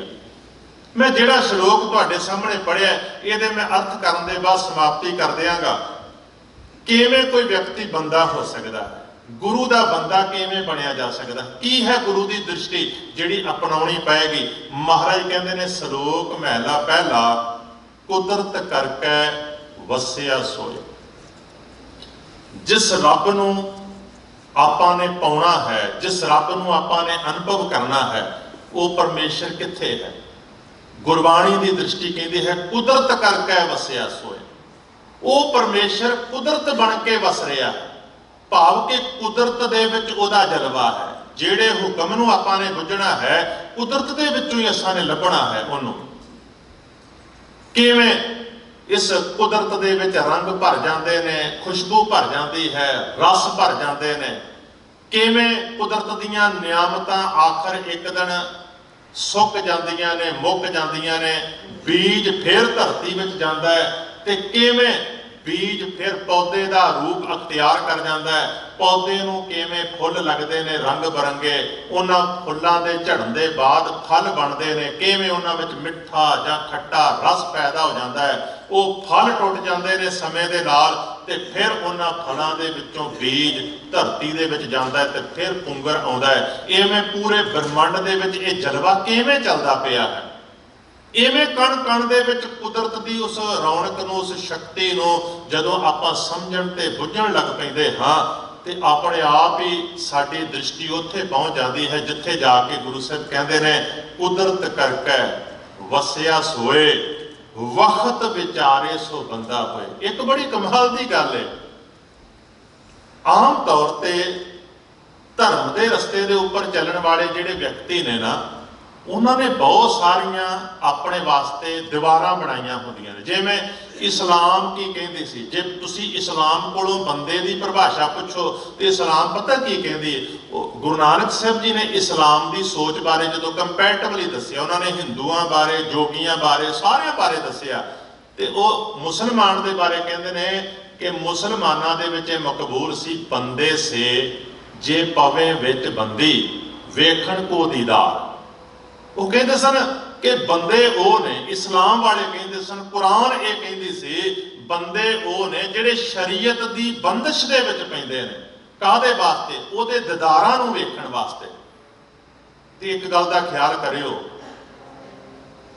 ਦੁਨੀਆ ਦੇ ਵਿੱਚ ਧਰਮ ਗ੍ਰੰਥ ਕੁਝ ਹੋਰ ਕਹਿੰਦੇ ਹੁੰਦੇ ਨੇ ਤੇ ਇਹੋ ਜਿਹੀਆਂ ਜਿਹੜੀਆਂ ਦੀਵਾਰਾਂ ਨੇ, ਉਹ ਭਾਵੇਂ ਕਰਮਕਾਂਡ ਦੀ ਦੀਵਾਰ ਹੋਵੇ, ਉਹ ਭਾਵੇਂ ਇਵੇਂ ਸ਼ਰੀਅਤ ਦੀ ਦੀਵਾਰ ਹੋਵੇ, ਉਹ ਦੀਵਾਰਾਂ ਕੁਝ ਹੋਰ ਕਹਿੰਦੀਆਂ ਹੁੰਦੀਆਂ ਨੇ। ਕੁਰਾਨ ਕੁਝ ਹੋਰ ਕਹਿੰਦੀ ਹੈ, ਹਦੀਸਾਂ ਕੁਝ ਹੋਰ ਕਹਿੰਦੀਆਂ ਨੇ। ਖਿਮਾ ਕਰਿਓ, ਕਿਉਂਕਿ ਆਪਾਂ ਨੂੰ ਬਹੁਤਾ ਪੜ੍ਹਨ ਦਾ ਰਸ ਨਹੀਂ ਹੈ, ਤੇ ਜੋ ਮੇਰੇ ਵਰਗਾ ਬੰਦਾ ਕਹਿ ਦਿੰਦਾ ਆਪਾਂ ਮੰਨ ਲੈਂਦੇ ਹਾਂ। ਗੁਰੂ ਗ੍ਰੰਥ ਸਾਹਿਬ ਕੁਝ ਹੋਰ ਕਹਿੰਦੇ ਨੇ, ਤੇ ਸਿੱਖ ਧਰਮ ਦੇ ਵਿੱਚ ਬਹੁਤ ਸਾਰੀਆਂ ਮਰਿਆਦਾ ਨੇ, ਔਰ ਪੁਰਾਣੇ ਮਰਿਆਦਾ ਦੇ ਬਹੁਤ ਸਾਰੇ ਖਰੜੇ ਨੇ। ਤੁਸੀਂ ਹੈਰਾਨ ਹੋਵੇ ਕਿ ਕਈ ਖਰੜਿਆਂ ਵਿੱਚ ਤੇ ਇਹ ਵੀ ਗੱਲਾਂ ਕਹੀਆਂ ਗਈਆਂ ਨੇ ਕਿ ਮਰੇ ਹੋਏ ਬਜ਼ੁਰਗਾਂ ਦੇ ਸ਼ਰਾਧ ਕਿਵੇਂ ਕਰਨੇ ਨੇ। ਹੁਣ ਇਹੋ ਜਿਹੀਆਂ ਚੀਜ਼ਾਂ ਉਹਦੇ ਵਿੱਚ, ਮੰਤਰਾਂ ਦੀ ਕਿਵੇਂ ਮੰਤਰ ਪੜ੍ਹਨੇ ਨੇ, ਕਿਵੇਂ ਸਾਰੀ ਉਹ ਹਿੰਦੂ ਮੈਥੋਲੋਜੀ ਜਿਹੜੀ ਸੀ, ਉਹ ਮਰਿਆਦਾ ਦੇ ਰੂਪ ਦੇ ਵਿੱਚ ਪੁਰਾਣੀ ਜਿਹੜੇ ਮਰਿਆਦਾ ਦੇ ਖਰੜੇ ਮਿਲਦੇ ਨੇ ਉਹਨਾਂ ਵਿੱਚ, ਤੇ ਉਹ ਉੱਚੇ ਸੁੱਚੇ ਜੀਵਨ ਵਾਲੇ ਮਹਾਂਪੁਰਖਾਂ ਦੇ ਨਾਂ ਤੇ ਪ੍ਰਚਾਰੇ ਗਏ। ਕੋਈ ਭਾਈ ਦਇਆ ਸਿੰਘ ਦੇ ਨਾਂ ਤੇ, ਕੋਈ ਭਾਈ ਚੌਪਾ ਸਿੰਘ ਦੇ ਨਾਂ ਤੇ, ਕੋਈ ਭਾਈ ਪ੍ਰਹਿਲਾਦ ਸਿੰਘ ਦੇ ਨਾਮ ਤੇ। ਕਿਉਂਕਿ ਜੇ ਕਿਸੇ ਉੱਚੇ ਸੁੱਚੇ ਜੀਵਨ ਵਾਲੇ ਮਹਾਂਪੁਰਖ ਦਾ, ਕਿਸੇ ਗੁਰਸਿੱਖ ਦਾ ਨਾਂ ਲੈ ਕੇ ਉਹ ਗੱਲਾਂ ਪ੍ਰਚਾਰੀਆਂ ਜਾਣੀਆਂ, ਤਾਂ ਹੀ ਤੇ ਲੋਕ ਮੰਨਣਗੇ ਨਾ। ਇਸ ਲਈ ਚਾਲਬਾਜ਼ ਪੁਜਾਰੀ ਨੇ ਇਵੇਂ ਗੁਰਸਿੱਖਾਂ ਦੇ ਨਾਮ ਤੇ ਇਹੋ ਜਿਹੀਆਂ ਕਈ ਗੱਲਾਂ ਪ੍ਰਚਾਰ ਦਿੱਤੀਆਂ, ਤੇ ਸਿੱਖ ਮੰਨਣ ਵੀ ਲੱਗ ਪਏ। ਮੈਂ ਅੱਜ ਹੀ ਪੜ੍ਹ ਰਿਹਾ ਸਾਂ, ਜੇ ਤੁਹਾਡੇ ਵਿੱਚੋਂ ਜਿਹਨੇ ਅਜੀਤ ਅਖਬਾਰ ਪੜ੍ਹੀ ਹੋਵੇ, ਜਿਹੜੀ ਅੱਜ ਦੀ ਹੈ ਨੈਟ ਤੋਂ, ਤੇ ਉਹਦੀ ਸੰਪਾਦਕੀ ਦੇ ਵਿੱਚ ਭਗਤ ਸਿੰਘ ਦੇ ਬਾਰੇ ਲਿਖਿਆ ਹੋਇਆ ਹੈ, ਭਗਤ ਸਿੰਘ ਦੀਆਂ ਚਿੱਠੀਆਂ ਦੇ ਬਾਰੇ। ਤੇ ਇੱਕ ਚਿੱਠੀ, ਕਿਉਂਕਿ ਸਭ ਨੂੰ ਪਤਾ ਹੈ ਕਿ ਭਗਤ ਸਿੰਘ ਦਾ ਜਿਹੜਾ ਪਰਿਵਾਰ ਸੀ ਉਹ ਆਰੀਆ ਸਮਾਜੀ ਬਣ ਚੁੱਕਿਆ ਸੀ, ਤੇ ਉਹਦੇ ਵਿੱਚ ਉਹ ਜ਼ਿਕਰ ਕਰਦਾ ਹੈ ਕਿ ਜਦੋਂ ਮੈਨੂੰ ਜਗਿਓਪਵੀਤ ਕੀਤਾ ਗਿਆ। ਜਗਿਓਪਵੀਤ ਦਾ ਅਰਥ ਪਤਾ ਕੀ ਹੁੰਦਾ ਹੈ? ਜਨੇਊ ਪਾਉਣਾ। ਔਰ ਤੁਸੀਂ ਹੈਰਾਨ ਹੋਵੋਗੇ, ਸਾਡੇ ਇੱਕ ਬਹੁਤ ਵੱਡੇ ਵਿਦਵਾਨ ਸਨ ਪੰਡਤ ਤਾਰਾ ਸਿੰਘ ਨਰੋਤਮ, ਬਹੁਤ ਕੁਝ ਉਹਨਾਂ ਨੇ ਲਿਖਿਆ। ਮੈਂ ਇੱਕ ਵਾਰ ਉਹਨਾਂ ਦੀ ਲਿਖੀ ਹੋਈ ਪੁਸਤਕ ਪੜ੍ਹ ਰਿਹਾ ਸਾਂ, ਉਹਦੇ ਵਿੱਚ ਹੋਰ ਬਹੁਤ ਕੁਝ ਲਿਖਿਆ ਸੀ, ਪਰ ਇੱਕ ਗੱਲ ਉਹਨਾਂ ਨੇ ਇਹ ਵੀ ਲਿਖੀ ਹੈ ਕਿ ਖਾਲਸੇ ਨੂੰ 5 ਕਕਾਰੀ ਵਰਦੀ ਦੇ ਨਾਲ ਨਾਲ ਜਨੇਊ ਵੀ ਧਾਰਨ ਕਰਨਾ ਚਾਹੀਦਾ। ਹੁਣ ਇਹ ਜਿਹੜੀਆਂ ਚੀਜ਼ਾਂ ਨੇ ਕਿੱਥੋਂ ਆਈਆਂ? ਇਹ ਉੱਥੋਂ ਹੀ ਆਈਆਂ। ਠੀਕ ਹੈ, ਬੜਾ ਯਤਨ ਕੀਤਾ ਖਾਲਸੇ ਨੇ। ਗੁਰਦੁਆਰਾ ਸੁਧਾਰ ਲਹਿਰ ਜਦੋਂ ਮੁੱਕੀ, ਤੇ ਉਹਦੇ ਬਾਅਦ ਗੁਰਸਿੱਖਾਂ ਦੀ ਬੈਠਕ ਹੋਈ, ਰਹੁ ਰੀਤ ਕਮੇਟੀ ਬਣਾਈ, ਤਾਂ ਕਿ ਯਤਨ ਕੀਤਾ ਜਾਏ ਕਿ ਸਿੱਖਾਂ ਦਾ ਜਿਹੜਾ ਨਿਆਰਾਪਨ ਹੈ ਉਹ ਰਹਿਤ ਮਰਿਆਦਾ ਦੇ ਰਾਹੀਂ ਪ੍ਰਗਟ ਹੋਏ। ਪਰ ਇਸ ਦੇ ਬਾਵਜੂਦ ਵੀ ਬਹੁਤ ਸਾਰੀਆਂ ਚੀਜ਼ਾਂ ਜਿਹੜੀਆਂ ਨੇ ਅਜੇ ਵੀ ਸਿੱਖਾਂ ਦੇ ਵਿੱਚ ਹੈਗੀਆਂ ਨੇ, ਜਿਹੜੀਆਂ ਸਿੱਖਾਂ ਵਿੱਚ ਹੈਗੀਆਂ ਨੇ। ਸਿੱਖ ਮੰਨਦੇ ਨੇ ਪਰ ਸਿੱਖੀ ਨਹੀਂ ਮੰਨਦੇ। ਗੁਰੂ ਗ੍ਰੰਥ ਸਾਹਿਬ ਜੀ ਨਹੀਂ ਮੰਨਦੇ ਉਹਨਾਂ ਗੱਲਾਂ ਨੂੰ, ਸਿੱਖ ਮੰਨਦੇ ਨੇ। ਗੁਰਬਾਣੀ ਨਹੀਂ ਮੰਨਦੀ ਜਾਦੂ ਟੂਣਿਆਂ ਨੂੰ, ਪਰ ਸਿੱਖ ਜਾਦੂ ਟੂਣੇ ਕਰਦੇ ਨੇ। ਇਹਨਾਂ ਮੁਲਕਾਂ ਦੇ ਵਿੱਚ ਆ ਕੇ ਵੀ ਚੌਂਕ ਚੌਰਾਹਿਆਂ ਦੇ ਵਿੱਚ ਨਾਰੀਅਲ ਦੇ ਉੱਪਰ ਲਪੇਟਿਆ ਹੁੰਦਾ ਲਾਲ ਰੰਗ ਦਾ ਧਾਗਾ, ਤੇ ਉਹ ਰੱਖ ਦਿੰਦੇ ਨੇ। ਸਿੱਖ ਗੁਰਬਾਣੀ ਨਹੀਂ ਮੰਨਦੀ ਪੰਡਤਾਂ ਪਾਂਧਿਆਂ ਕੋਲ ਜਾਣ ਲਈ, ਪਰ ਸਿੱਖ ਅਜੇ ਵੀ ਪੰਡਤਾਂ ਕੋਲੋਂ ਜਾ ਕੇ ਸਾਹੇ ਕਢਵਾਉਂਦੇ ਨੇ ਵਿਆਹਾਂ ਸ਼ਾਦੀਆਂ ਦੇ। ਗੁਰਬਾਣੀ ਨਹੀਂ ਮੰਨਦੇ, ਗੁਰਬਾਣੀ ਨਹੀਂ ਮੰਨਦੇ ਸਿੱਖ। ਅਜੇ ਵੀ ਕੋਈ ਪੁਰਾਣੀ ਚੜ੍ਹਾਈ ਕਰ ਜਾਵੇ, ਉਹਦੀਆਂ ਅਸਥੀਆਂ ਜਿਹੜੀਆਂ ਨੇ ਉਹ ਹਰਿਦੁਆਰ ਪਾ ਕੇ ਆਉਂਦੇ ਨੇ, ਤੇ ਜਿਹੜੇ ਕੁਝ ਆਪਣੇ ਆਪ ਨੂੰ ਜ਼ਿਆਦਾ ਕਹਿੰਦੇ ਨੇ ਅਸੀਂ ਨਿਆਰੇ ਹਾਂ, ਵੱਖਰੇ ਹਾਂ, ਉਹ ਜਾ ਕੇ ਕੀਰਤਪੁਰ ਸਾਹਿਬ ਪਾ ਆਉਂਦੇ ਨੇ। ਪਰ ਗੱਲ ਤੇ ਉਹੀ ਹੈ ਨਾ, ਕੋਈ ਵਿਸ਼ੇਸ਼ ਅਸਥਾਨ ਮੰਨ ਲਿਆ, ਕੋਈ ਵਿਸ਼ੇਸ਼ ਢੰਗ ਦੀ ਮੁਕਤੀ ਮੰਨ ਲਈ। ਇਵੇਂ ਹਰ ਇੱਕ ਧਰਮ ਵਿੱਚ ਹੁੰਦਾ ਹੈ। ਧਰਮ ਗ੍ਰੰਥ ਕੁਝ ਹੋਰ ਕਹਿੰਦਾ ਹੈ, ਪਰ ਜਿਹੜੀ ਉਹਨਾਂ ਦੀ ਪਰੰਪਰਾ ਹੁੰਦੀ ਉਹ ਕੁਝ ਹੋਰ ਹੀ ਬਣ ਜਾਂਦੀ ਹੈ। ਉਹ ਜਿਹੜੀ ਪਰੰਪਰਾ ਦੀ ਦੀਵਾਰ ਹੈ, ਸ਼ਰੀਅਤ ਦੀ ਦੀਵਾਰ, ਅਖੌਤੀ ਮਰਿਆਦਾ ਦੀ ਦੀਵਾਰ, ਅਖੌਤੀ ਕਰਮਕਾਂਡ ਦੀ ਦੀਵਾਰ, ਜੇ ਉਸ ਧਰਮ ਨੂੰ ਮੰਨਣ ਵਾਲਾ ਵਿਅਕਤੀ ਆਪਣੇ ਧਰਮ ਗ੍ਰੰਥ ਨੂੰ ਸਹੀ ਢੰਗ ਨਾਲ ਪਿਆਰ ਨਾਲ ਪੜ੍ਹ ਕੇ ਉਹਨੂੰ ਬੁੱਝ ਕੇ ਆਪਣੀ ਜ਼ਿੰਦਗੀ ਦੇ ਵਿੱਚ ਨਹੀਂ ਅਪਣਾਉਂਦਾ, ਤੇ ਉਹ ਬੰਦਾ ਬਣ ਹੀ ਨਹੀਂ ਸਕਦਾ। ਸਤਿਗੁਰੂ ਸੱਚੇ ਪਾਤਸ਼ਾਹ ਕਹਿੰਦੇ ਨੇ ਵਕਤ ਵੀ ਵੇਖਣਾ ਪੈਂਦਾ ਹੈ, ਸਮੇਂ ਦੀ ਚਾਲ ਵੀ ਚੱਲਣਾ ਪੈਂਦਾ ਹੈ। ਮਾਨੋ ਅੱਜ ਦਾ ਸਮਾਂ ਹੈ, ਸਿੰਘ ਘੋੜਿਆਂ ਤੇ ਚੜ੍ਹ ਕੇ ਘੁੰਮਦੇ ਸਨ। ਆਪਾਂ ਕਹੀਏ ਕਿ ਆਪਾਂ ਸਿੱਖ ਹਾਂ, ਤੇ ਸਿੱਖ ਤਾਂ ਹੀ ਹਾਂ ਜੇ ਆਪਾਂ ਘੋੜਿਆਂ ਦੇ ਉੱਪਰ ਚੜ੍ਹ ਕੇ ਸਫ਼ਰ ਕਰੀਏ। ਨਹੀਂ ਭਾਈ, ਸਾਡੀ ਸੋਚ, ਸਾਡੀ ਵਿਚਾਰਧਾਰਾ, ਦੂਜਿਆਂ ਨੂੰ ਸਮਝਣ ਦਾ ਸਾਡਾ ਜਿਹੜਾ ਦ੍ਰਿਸ਼ਟੀਕੋਣ ਹੈ, ਉਹ ਸਾਡਾ ਉਹੀ ਹੋਣਾ ਚਾਹੀਦਾ ਜਿਹੜਾ ਗੁਰੂ ਨਾਨਕ ਸਾਹਿਬ ਜੀ ਦਾ ਸੀ। ਜੇ ਘੋੜੇ ਤੇ ਚੜ੍ਹ ਕੇ ਸਿੱਖ ਜਾਂਦਾ ਸੀ ਤਾਂ ਕਿ ਜਲਦ ਪੈਰਾਂ ਨਾਲ ਦੌੜ ਕੇ ਉਹ ਜਲਦੀ ਨਹੀਂ ਪਹੁੰਚ ਸਕਦਾ ਜਿੱਥੇ ਜਾ ਕੇ ਉਹਨੇ ਸਮਾਜ ਦੀ ਸੇਵਾ ਕਰਨੀ ਹੈ, ਸਮਾਜ ਦਾ ਭਲਾ ਕਰਨਾ ਹੈ। ਤੇ ਭਾਈ ਅੱਜ ਘੋੜੇ ਦੀ ਬਜਾਏ ਕਾਰ ਹੋਰ ਤੇਜ਼ ਚੱਲਦੀ, ਉਹ ਕਾਰ ਤੇ ਚੜ੍ਹ ਕੇ ਜਲਦੀ ਪਹੁੰਚ ਸਕਦਾ ਤੇ ਕਿਸੇ ਲੋੜਵੰਦ ਦੀ ਮਦਦ ਕਰ ਸਕਦਾ। ਘੋੜੇ ਤੇ ਚੜ੍ਹ ਕੇ ਜਾਂਦਾ ਸੀ ਆਪਣਾ ਕੰਮ ਕਰਨ ਵਾਸਤੇ, ਕਿਰਤ ਕਰਨ ਵਾਸਤੇ। ਅੱਜ ਉਹਦੇ ਤੋਂ ਤੇਜ਼ ਦੌੜਨ ਵਾਲੀਆਂ ਚੀਜ਼ਾਂ ਸਾਡੇ ਕੋਲ ਨੇ, ਆਪਾਂ ਉਹਨਾਂ ਨੂੰ ਇਸਤੇਮਾਲ ਕਰ ਸਕਦੇ ਹਾਂ। ਪਰ ਮਕਸਦ ਤੇ ਉਹੀ ਰਹਿਣਾ ਚਾਹੀਦਾ ਨਾ, ਮਾਨਵਤਾ ਦੀ ਸੇਵਾ। ਮਕਸਦ ਨਹੀਂ ਬਦਲਣਾ ਚਾਹੀਦਾ, ਨਜ਼ਰੀਆ ਨਹੀਂ ਬਦਲਣਾ ਚਾਹੀਦਾ, ਸੋਚ ਨਹੀਂ ਬਦਲਣੀ ਚਾਹੀਦੀ। ਸਮਾਂ ਬਦਲਦਾ ਹੈ, ਟੈਕਨੋਲੋਜੀ ਬਦਲਦੀ ਹੈ, ਇਹ ਟੈਕਨੋਲੋਜੀ ਨੇ ਹੋਰ ਬਦਲ ਜਾਣਾ ਹੈ, ਸਮੇਂ ਨੇ ਹੋਰ ਕਰਵਟ ਖਾਣੀ ਹੈ। ਸਾਡੇ ਪਹਿਨਣ ਦਾ ਬਹੁਤ ਕੁਝ ਬਦਲ ਜਾਣਾ ਹੈ, ਖਾਣ ਪੀਣ ਦੇ ਸਾਧਨ ਬਦਲ ਜਾਣੇ ਨੇ, ਸਾਡੇ ਵਰਤੋਂ ਵਿਵਹਾਰ ਦਾ ਸਾਜੋ ਸਮਾਨ ਬਦਲ ਜਾਣਾ ਹੈ। ਪਰ ਜਿਹੜੀ ਸੋਚ ਹੈ, ਜਿਹੜਾ ਮਕਸਦ ਹੈ, ਉਹ ਤੇ ਉਹੀ ਰਹੇਗਾ ਨਾ ਜਿਹੜਾ ਗੁਰੂ ਗ੍ਰੰਥ ਸਾਹਿਬ ਮਹਾਰਾਜ ਦੇ ਵਿੱਚ ਹੈ। ਤੋ ਵਕਤ ਦੇ ਅਨੁਕੂਲ ਆਪਣੇ ਆਪ ਨੂੰ ਢਾਲਣਾ ਇਹ ਬਹੁਤ ਜ਼ਰੂਰੀ ਹੈ। ਸਤਿਗੁਰ ਕਹਿੰਦੇ ਵਕਤ ਵਿਚਾਰੈ, ਉਹੀ ਬੰਦਾ ਹੈ ਜਿਹੜਾ ਵਕਤ ਨੂੰ ਵਿਚਾਰਦਾ ਹੈ। ਆ ਥੋੜਾ ਸਮਾਂ ਹੋਇਆ, ਮੈਂ ਇੱਕ ਦਿਨ ਕਿਤੇ ਇਦਾਂ ਹੀ ਫੇਸਬੁੱਕ ਤੋਂ ਕੋਈ ਵੀਡੀਓ ਵੇਖ ਰਿਹਾ ਸਾਂ, ਕੋਈ ਯੂਪੀ ਦੀ, ਸ਼ਾਇਦ ਉਹ ਉੱਤਰ ਪ੍ਰਦੇਸ਼ ਦੀ, ਕੋਈ ਜ਼ਮੀਨ ਦੇ ਉੱਪਰ ਕਬਜ਼ੇ ਦਾ ਕੋਈ ਝਗੜਾ ਹੋਏਗਾ। ਤੋ ਦੋ ਵਿਅਕਤੀ ਉਹਨਾਂ ਕੋਲ ਗਨ ਸੀ, ਉਹਨਾਂ ਦੋਵਾਂ ਨੇ ਗਨ ਸਿੱਧੀ ਕੀਤੀ ਹੋਈ ਸੀ। ਕੁਝ ਵਿਚਾਰੇ ਵਿੱਚ ਪੈ ਕੇ ਹਟਾ ਰਹੇ ਸਨ, ਝਗੜਾ ਨਾ ਵੱਜ ਜਾਏ। ਪਰ ਸਾਹਮਣੇ ਉਹਨਾਂ ਕੋਲ ਬੰਦੂਕ ਵੀ ਨਹੀਂ ਸੀ ਹੈਗੀ ਤੇ ਉਹ ਅੱਗੋਂ ਹੋਰ ਜ਼ਿਆਦਾ ਉਹਨਾਂ ਨੂੰ ਉਤਸ਼ਾਹਿਤ ਕਰ ਰਹੇ ਸਨ ਗਨ ਚਲਾਉਣ ਵਾਸਤੇ। ਉਹਨਾਂ ਨੂੰ ਕੁਝ ਵਿੱਚ ਪੈ ਕੇ ਲੋਕਾਂ ਨੇ ਪਿੱਛੇ ਮੋੜ ਵੀ ਦਿੱਤਾ, ਉਹ ਮੁੜ ਵੀ ਗਏ। ਇਸ ਦੇ ਬਾਵਜੂਦ ਜਿਹੜੇ ਸਾਹਮਣੀ ਧਿਰ ਸੀ ਉਹਨਾਂ ਵਿੱਚੋਂ ਇੱਕ ਨੇ ਫਿਰ ਜਾਂਦਿਆਂ ਹੋਇਆਂ ਨੂੰ ਗਾਲ ਕੱਢ ਦਿੱਤੀ। ਜਦੋਂ ਗਾਲ ਕੱਢੀ ਉਹ ਫਿਰ ਮੁੜ ਕੇ ਆਏ, ਇੱਕ ਨੇ ਉਹਦੇ ਵਿੱਚੋਂ ਗਨ ਚਲਾ ਦਿੱਤੀ। ਤੁਰੰਤ ਇੱਕ ਦੋ ਵਿਅਕਤੀ ਜ਼ਮੀਨ ਤੇ ਡਿੱਗ ਪਏ ਸਾਹਮਣੇ। ਹੁਣ ਉਹ ਜਿਹੜੇ ਵਿਅਕਤੀ ਨੇ ਉਹਨਾਂ ਵਕਤ ਨਹੀਂ ਵਿਚਾਰਿਆ, ਵਕਤ ਵਿਚਾਰਨਾ ਪੈਂਦਾ। ਮਾਹੌਲ ਜਿਹੜਾ ਹੈ ਉਹਨੂੰ ਜੇ ਨਹੀਂ ਸਮਝੋਗੇ, ਜੇ ਵਕਤ ਨੂੰ ਨਹੀਂ ਸਮਝੋਗੇ, ਤੁਹਾਡਾ ਫਾਇਦਾ ਘੱਟ ਹੋਏਗਾ, ਤੁਹਾਡਾ ਨੁਕਸਾਨ ਹੋਏਗਾ। ਇਹ ਕੇਵਲ ਮੈਂ ਇੱਕ ਉਦਾਹਰਨ ਦਿੱਤੀ ਹੈ। ਜੇ ਉਹ ਸਿਆਣੇ ਹੁੰਦੇ ਤੇ ਉੱਥੇ ਉਹਨਾਂ ਦਾ ਬਹੁਤਾ ਬੋਲਣਾ ਨਹੀਂ ਸੀ ਬਣਦਾ। ਜੇ ਉਹਨਾਂ ਨੇ ਬੋਲ ਵੀ ਲਿਆ ਸੀ ਤੇ ਜੇ ਉਹ ਤੁਰ ਪਏ ਸਨ ਤੇ ਫਿਰ ਪਿੱਛੋਂ ਗਾਲ ਕੱਢਣੀ ਤੇ ਬਿਲਕੁਲ ਹੀ ਨਹੀਂ ਸੀ ਬਣਦੀ। ਅਸਲ ਦੇ ਵਿੱਚ ਉਹਨਾਂ ਨੇ ਉਹਨਾਂ ਨੂੰ ਮਜਬੂਰ ਕੀਤਾ ਗਨ ਚਲਾਉਣ ਵਾਸਤੇ। ਇਵੇਂ ਜਿਹੜਾ ਬੰਦਾ ਸਮੇਂ ਨੂੰ ਨਹੀਂ ਸਮਝਦਾ ਉਹ ਹਮੇਸ਼ਾ ਨੁਕਸਾਨ ਪ੍ਰਾਪਤ ਕਰਦਾ ਹੈ। ਸਤਿਗੁਰ ਕਹਿੰਦੇ ਨੇ ਕੁਦਰਤ ਕਰਕੇ ਵਸਿਆ ਸੋਏ, ਵਕਤ ਵਿਚਾਰੇ ਸੋ ਬੰਦਾ ਹੋਏ। ਜਿਹੜਾ ਵਕਤ ਨੂੰ ਵਿਚਾਰਦਾ ਹੈ, ਗੁਰੂ ਦੀ ਬਾਣੀ ਕਹਿੰਦੀ ਉਹ ਬੰਦਾ ਹੈ। ਵਕਤ ਨੂੰ ਵਿਚਾਰ ਕੇ ਉਹਦੇ ਅਨੁਕੂਲ ਜਦੋਂ ਤੁਸੀਂ ਨਿਰਣੇ ਲਓਗੇ, ਤੁਹਾਨੂੰ ਕਿਸੇ ਪ੍ਰਕਾਰ ਦਾ ਨੁਕਸਾਨ ਕਦੇ ਸਹਿਣਾ ਹੀ ਨਹੀਂ ਪੈ ਸਕਦਾ। ਤੇ ਜਿਹੜੇ ਵਕਤ ਦੀ ਚਾਲ ਦੇ ਨਾਲ ਚਾਲ ਮਿਲਾ ਕੇ ਨਹੀਂ ਤੁਰਦੇ, ਉਹ ਜਾਂ ਬਹੁਤ ਪਿੱਛੇ ਰਹਿ ਜਾਂਦੇ ਨੇ ਤੇ ਜਾਂ ਫਿਰ ਉਹਨਾਂ ਨੂੰ ਨੁਕਸਾਨ ਸਹਿਣਾ ਪੈਂਦਾ ਹੈ। ਮਹਾਰਾਜ ਕਹਿੰਦੇ ਨੇ ਕੁਦਰਤ ਹੈ, ਕੀਮਤ ਨਹੀਂ ਪਾਈ। ਉਹ ਕੁਦਰਤ ਦੇ ਵਿੱਚ ਹੈਗਾ ਤੇ ਇੰਨੀ ਵੱਡੀ ਸ਼ਕਤੀ ਹੈ ਕਿ ਜੇ ਤੁਸੀਂ ਕਹੋ ਕਿ ਉਹਨਾਂ ਨਿਆਮਤਾਂ ਦਾ ਮੁੱਲ ਪਾਉਣ ਲੱਗ ਪਈਏ, ਨਹੀਂ, ਫ੍ਰੀ ਵਿੱਚ ਮਿਲੀਆਂ ਹੋਈਆਂ ਉਹਨਾਂ ਨਿਆਮਤਾਂ ਦਾ ਕੋਈ ਮੁੱਲ ਨਹੀਂ। ਕੁਦਰਤ ਦੇ ਵਿੱਚ ਕਿੰਨਾ ਕੁਝ ਹੈ ਜੋ ਪਰਮੇਸ਼ਰ ਨੇ ਸਾਨੂੰ ਦਿੱਤਾ ਹੈ, ਇਹਨਾਂ ਦਾ ਆਪਾਂ ਮੁੱਲ ਨਹੀਂ ਪਾ ਸਕਦੇ। ਪਰ ਨਾਲ ਹੀ ਬੜੀ ਕਮਾਲ ਦੀ ਗੱਲ ਕੀਤੀ, ਕਹਿੰਦੇ ਜਾਂ ਕੀਮਤ ਪਾਏ ਤਾਂ ਕਹੀ ਨਾ ਜਾਏ। ਜੇ ਕੋਈ ਮੁੱਲ ਪਾਉਣ ਦਾ ਯਤਨ ਕਰੇ ਤਾਂ ਉਹਦਾ ਮੁੱਲ ਫਿਰ ਦੱਸਿਆ ਹੀ ਨਹੀਂ ਜਾ ਸਕਦਾ। ਆ ਅੱਖਾਂ ਨੇ, ਹੱਥ ਪੈਰ ਨੇ, ਜਿਨ੍ਹਾਂ ਕੋਲ ਅਰੋਗ ਦੇਹੀ ਹੈ, ਕੀ ਮੁੱਲ ਪਾਓਗੇ ਇਹਦਾ? ਆ ਜਿਹੜੀਆਂ ਕੁਦਰਤ ਦੇ ਵਿੱਚ ਨਿਆਮਤਾਂ ਨੇ, ਠੀਕ ਹੈ ਮਨੁੱਖ ਨੇ ਕਬਜ਼ਾ ਕੀਤਾ ਹੋਇਆ, ਉਹ ਧਰਤੀ ਦੇ ਅੰਦਰ ਸੋਨਾ ਚਾਂਦੀ ਹੀਰੇ ਮੋਤੀ ਇਹ ਸਰਕਾਰਾਂ ਨੇ, ਮਨੁੱਖਾਂ ਨੇ ਕਬਜ਼ਾ ਕੀਤਾ। ਪਰ ਇਹਨਾਂ ਚੀਜ਼ਾਂ ਦਾ ਜੋ ਕੁਦਰਤ ਨੇ ਸਾਨੂੰ ਦਿੱਤੀਆਂ ਨੇ, ਕੋਈ ਮੁੱਲ ਥੋੜੀ ਹੈਗਾ ਇਹਨਾਂ ਚੀਜ਼ਾਂ ਦਾ। ਆਪਾਂ ਸਾਹ ਲੈਂਦੇ ਹਾਂ, ਆਕਸੀਜਨ ਦਾ ਕੀ ਮੁੱਲ ਦੇ ਦਿਓ ਕਿ ਬੰਦਾ ਉਹਨੂੰ ਸਿਲੰਡਰ ਵਿੱਚ ਭਰ ਲਵੇ ਤੇ ਫਿਰ ਉਹ ਸਿਲੰਡਰ ਆਕਸੀਜਨ ਲਾਉਣ ਵਾਸਤੇ ਕਿਸੇ ਮਰੀਜ਼ ਨੂੰ ਲੈਣਾ ਹੋਵੇ ਤਾਂ ਉਹਦਾ ਮੁੱਲ ਦੇਣਾ ਪਏਗਾ, ਕਿਰਾਇਆ ਦੇਣਾ ਪਏਗਾ। ਰੱਬ ਨੇ ਥੋੜੀ ਉਹਦਾ ਕੋਈ ਮੁੱਲ ਰੱਖਿਆ। ਧੁੱਪ ਇਹਦੇ ਵਿੱਚੋਂ ਵਿਟਾਮਿਨ ਡੀ ਮਿਲਦਾ ਹੈ, ਕੀ ਇਹਦਾ ਕੋਈ ਮੁੱਲ ਹੈ? ਕੀ ਇਹਦਾ ਮੁੱਲ ਪਾਓਗੇ? ਸੂਰਜ ਜਗਦਾ ਪਿਆ ਹੈ, ਰੋਸ਼ਨੀ ਦੇ ਰਿਹਾ। ਤੁਸੀਂ ਮਨੁੱਖ ਨੇ ਕੁਦਰਤ ਦੇ ਨਿਯਮਾਂ ਨੂੰ ਸਮਝ ਕੇ ਮਸ਼ੀਨ ਤਿਆਰ ਕਰ ਲਈ, ਉਹਨੇ ਬਿਜਲੀ ਬਣਾ ਲਈ, ਉਹਨੇ ਬਲਬ ਬਣਾ ਲਿਆ।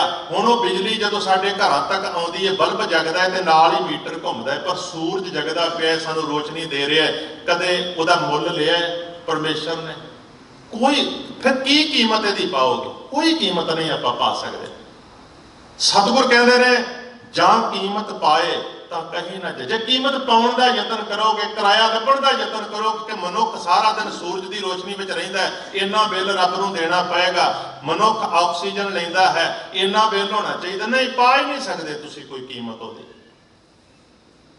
कीमत फिर पाउण दा कौन यतन करते हैं? जिहड़े सच नूं नहीं समझते, जिहड़े केवल अपनियां बनाईयां होईयां अखौती ਜਿਹੜੀਆਂ ਦੀਵਾਰਾਂ ਨੇ ਉਹਨਾਂ ਦੇ ਵਿੱਚ ਬੰਦ ਨੇ। ਉਹ ਕਹਿੰਦੇ ਨੇ ਕਿ ਆਹ ਕੰਮ ਇੰਨੀ ਕੀਮਤ ਵਿੱਚ ਹੋ ਸਕਦਾ ਹੈ, ਫਲਾਣੇ ਕੰਮ ਦੀ ਇੰਨੀ ਭੇਟਾ ਹੈ, ਢਮਕਾਣੇ ਕੰਮ ਦੀ ਇੰਨੀ ਭੇਟਾ ਹੈ, ਆਹ ਮੰਤਰ ਪੜ੍ਹਨ ਨਾਲ ਆਹ ਮਿਲ ਜਾਂਦਾ ਹੈ, ਫਲਾਣੇ ਥਾਂ ਇਸ਼ਨਾਨ ਕਰਨ ਆਹ ਮਿਲ ਜਾਏਗਾ, ਆਹ ਪ੍ਰਸ਼ਾਦ ਕਰਵਾਵਾਂਗੇ ਤੇ ਰੱਬ ਆਹ ਦੇ ਦੇਵੇਗਾ। ਇਵੇਂ ਉਹਨਾਂ ਨੇ ਕੀਮਤ ਬਣਾਈ ਹੈ। ਇੰਨੇ ਮੰਤਰ ਨਾਲ ਆਹ ਮਿਲਦਾ ਹੈ, ਇੰਨੇ ਘੰਟੇ ਭੁੱਖੇ ਰਹਿਣ ਨਾਲ ਆਹ ਮਿਲੇਗਾ। ਇਹ ਕੀ ਹੈ? ਕੀਮਤ ਪਾਉਣ ਦਾ ਯਤਨ ਹੈ। सतगुर कहते हैं शरै शरीयत करें विचार। जिहड़े शरीयत की विचार करते हैं वो अखौती बनाईया हुई दीवारां की विचार करते हैं, कर्मकांड के नां ते, मर्यादा के नां ते, शरीयत के नां ते। शरै शरीयत करें विचार, बिन बूझे कैसे पावे पार। बिना समझण दे, असलीयत नूं समझण तो बिना ਉਹ ਕਦੇ ਪਾਰ ਨਹੀਂ ਹੋ ਸਕਦੇ। ਭਾਵ ਕਿ ਉਹਨਾਂ ਦੀ ਕੀਤੀ ਹੋਈ ਘਾਲ ਕਮਾਈ ਮਸ਼ੱਕਤ ਕਦੇ ਪੂਰੀ ਨਹੀਂ ਹੋ ਸਕਦੀ। ਉਹ ਭੱਜ ਨੱਠ ਕਰਨਗੇ ਪਰ ਉਹਨਾਂ ਦੀ ਸਾਰੀ ਭੱਜ ਨੱਠ ਇਵੇਂ ਦੀ ਹੋਵੇਗੀ ਜਿਵੇਂ ਬਾਬਾ ਕਬੀਰ ਜੀ ਕਹਿੰਦੇ ਨੇ, ਐਸੋ ਅਚਰਜ ਦੇਖਿਓ ਕਬੀਰ, ਦੱਦ ਕੇ ਭੋਲੇ ਬਰੋਲੇ ਨੀਰ। ਦਹੀਂ ਦੇ ਭੁਲੇਖੇ ਵਿੱਚ ਕੋਈ ਪਾਣੀ ਦੇ ਵਿੱਚ ਮਧਾਣੀ ਪਾ ਕੇ ਸਾਰੀ ਉਮਰ ਰਿੜਕੀ ਜਾਏ, ਪਾਣੀ ਵਿੱਚੋਂ ਮੱਖਣ ਨਹੀਂ ਨਿਕਲ ਸਕਦਾ। ਮੱਖਣ ਦਹੀਂ ਰਿੜਕੇ ਹੀ ਪ੍ਰਾਪਤ ਹੋ ਸਕਦਾ ਹੈ। सच तो विहूणी मेहनत वो कदे फल नहीं दे सकती। इस वास्ते गुरु साहब कहते केवल शरीयत की अखौती पानी रिड़कण की प्रक्रिया की बजाय असलीयत नूं समझो। असलीयत दे विचों कुछ प्राप्त होएगा, नहीं तो शरै शरीयत करें विचार, बिन बूझे कैसे पावे पार। बिना असलीयत नूं समझण दे किवें पार जाओगे? फिर करना की चाहिए? बंदा किनू कहते, बंदा किवें बनिया जाता है? जो गुरु गोबिंद सिंह महाराज दे हजूर भावना दे नाल, केवल पखंड नाल नहीं, क्योंकि महाराज ने बाणी में एक गल कही है, वो कहते हैं अपराधी दूना निभै जो हंता मिरगाए, सीस नवाए के आखिए जा हृदय को सुधे जाए। एक पासे माधो दास भी झुकिया गुरु गोबिंद सिंह महाराज दे अगे, पर वो इवें नहीं झुकिया जिवें आपां आम तौर पर झुक लैंदे हां, पर अंदर की वो भावना नहीं बदलती। आपां केवल एक क्रिया करते हाँ, कर्मकांड करते हाँ। बंदा बनने वास्ते माधो दास झुकिया, उदन के बाद विरागी पुणा छड्ड दिता। सारे पखंड कर्मकांड वो सारी दी सारी सोच गुरु चरणों के विच सुट दिती ते गुरु का ज्ञान चक के अपने मन मस्तक दे विच धारण कर लिया। तां वो बहादुर बनिया, तां वो बंदा बनिया। महाराज कहते ने सिदक कर सजदा मन कर मकसूद। जदों तेरा सजदा होवे मालिक वाहिगुरू जी दे अगे, कहते भरोसे दे नाल अपना सीस गुरु परमेश्वर अगे झुका, फिर अपने मन नूं रब दे विच जोड़ना, यही जिंदगी दा तेरा निशाना होवे। भरोसे दे नाल, गुरु दे ज्ञान ते पूर्ण विश्वास दे नाल तू गुरु दे ज्ञान नूं अपना बनाउण वास्ते समर्पित हो जाए ते तेरी जिंदगी दा निशाना रब्बी निज़मां नूं समझ के उन्हां दे अनुकूल जिउणा बन जाए। जिह धिर देखा तिह धिर मौजूद। कहते फिर जिस पासे वेखीए उसे पासे वो हाजिर हजूर है, कि जाहिर जहूर है वाली अवस्था बन जाती है। जह जह पेखा तह हजूर, दूर कतों ना जाई, रव रहा सरबतर मैं मन सदा ध्याई। तो इस सारे शब्द दे विच बंदा बनने की सानू जा सिखाई। किवें असीं बंदा बनना है, भाव सेवक किवें बनना है, गुरु दे हुक्मां दे विच चलण वाला हुक्मी बंदा किवें बनना है।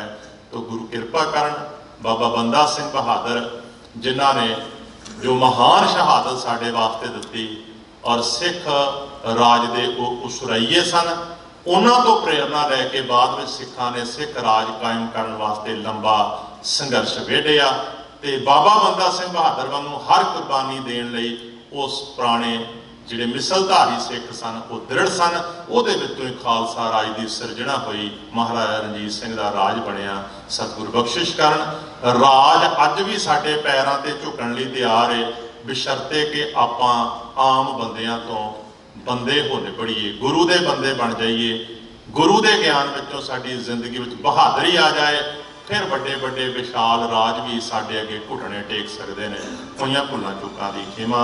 बुलाओ जी फतेह। वाहिगुरू जी का खालसा, वाहिगुरू जी।